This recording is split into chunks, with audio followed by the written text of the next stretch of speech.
Hola estudiantes de grado décimo, vamos a concluir este espacio de filosofía con la antropología moderna en este segundo periodo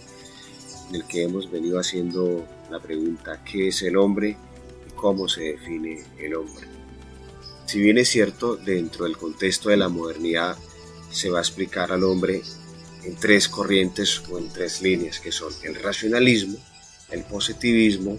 y el materialismo. Es decir, allí que a un lado ya se supera la idea o la margen del hecho de la fe. Ya no es el teocentrismo, ya no es la creación, ya no es Dios, ya no es el hombre como imagen y semejanza, sino se concibe el hombre de una manera materialista y por excelencia relativista. Y, como no decirlo, que racionalista. Entonces, nos encontramos con Juan Jacobo Rousseau, primer filósofo que nos va a conceptualizar o nos va a definir al hombre como un ser, como un ente que es bueno por naturaleza, pero que desafortunadamente cuando nace inocente, en la medida en que crece, en la medida en que se va reproduciendo y va desarrollando su vida, es llevado a la corrupción y es llevado a la maldad por los sistemas capitalistas, por los sistemas de la propiedad privada, por los sistemas neoliberales y los sistemas del modelo económico del liberalismo. Y que esto lo lleva a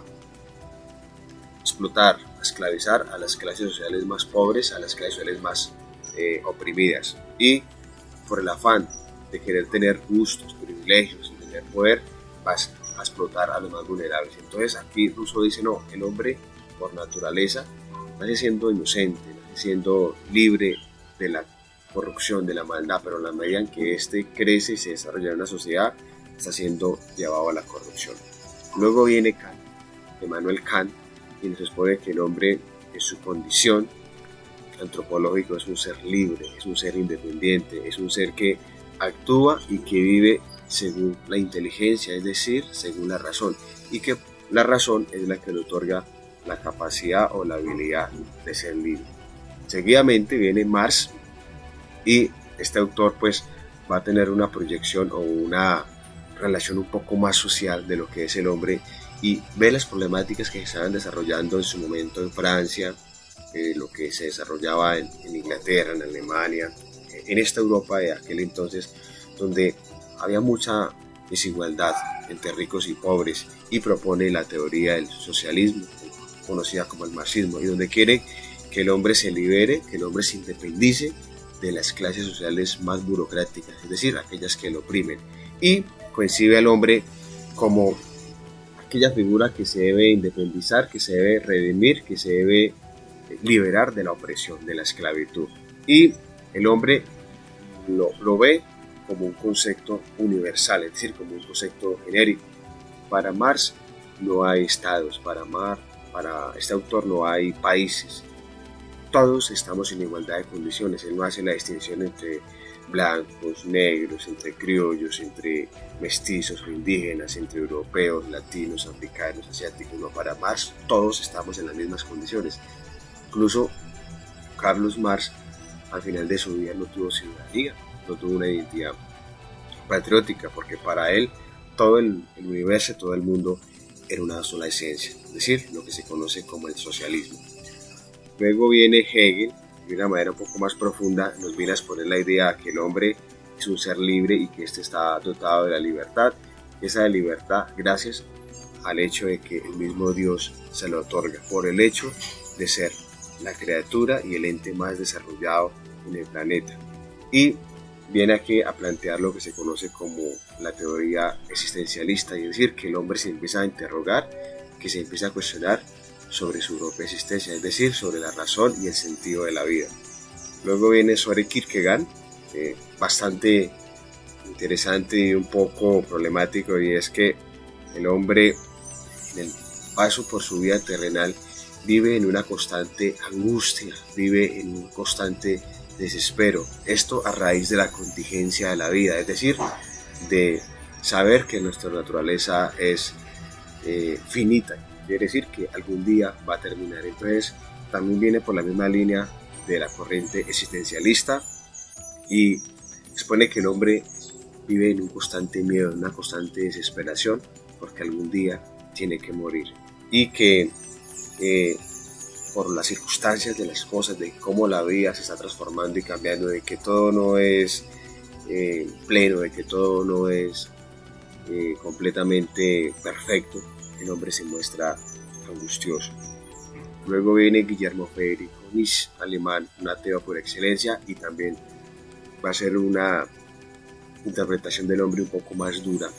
y es que a este lo ve como un hombre o como un ente débil, como un ente enfermo, puesto que por el hecho de la fe o el acto religioso se está doblegando, se está humillando ante un supuesto creador llamado Dios. Claramente Nietzsche se va en contra de la concepción del hombre medieval y él dice que el hombre debe liberarse, que el hombre debe independizarse de ese creador para que pueda ser un superhombre y para que éste crea sus propios valores. Y para llegar a esto, Nietzsche expone que el hombre debe matar a Dios. En términos filosóficos, matar a Dios quiere decir que aleje y separe de su vida todo aquello que tiene que ver con la deidad y que en la medida en que se independiza, en la medida en que se libera de Dios, pues va a poder construir sus propios valores y no a tener nada que lo ate, nada que lo esclavice y nada que lo obligue a desarrollar un comportamiento moralmente aceptado por la sociedad, entre comillas. Y aquí propone la famosa teoría de superhombre. Luego viene Martin Heidegger y él nos habla del concepto del hombre como un Dasein, es decir, eso quiere decir como un ser ahí, como un ser inmerso que está en el mundo y que la razón de ser de su vida o el culmen de su vida será la muerte. Y él expone que el hombre es un ser para la muerte y que es una realidad, es una situación en la que todos estamos siendo condenados y en la que todos